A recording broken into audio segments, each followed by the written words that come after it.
Harris campaign officials explain what went wrong and what Trump did right. Top Democrats in Vice President Harris' campaign say their efforts to sway voters simply weren't enough in the face of a general dissatisfaction with the direction of the country among the electorate.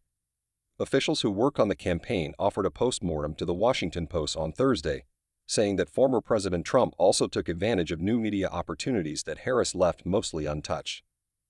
"There are certain things we're looking at to understand if we made the right call," campaign chair Jen O'Malley Dillon told the Post. But fundamentally, there wasn't just one audience of voters that would have impacted this, or one program. The headwinds were just too great for us to overcome, especially in 107 days. But we came very close to what we anticipated, both in terms of turnout and in terms of support. Campaign officials said their own internal models going into Election Day had Harris with slim leads in Wisconsin and Michigan, and virtually tied in Pennsylvania, according to the Post. Their models had Trump leading in Arizona, Georgia, Nevada, and North Carolina. "We are very focused on understanding what happened," O'Malley Dillon said. "We were laser-focused on the battleground states. We knew it would be a margin of error race, but with the organization we had and the movement we saw, we thought it was possible."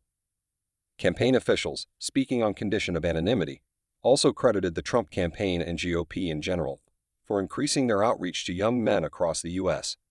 "I think what we have seen is that the folks on the other side, on Team Red, have been doing a lot of this work for years," the official told the Post.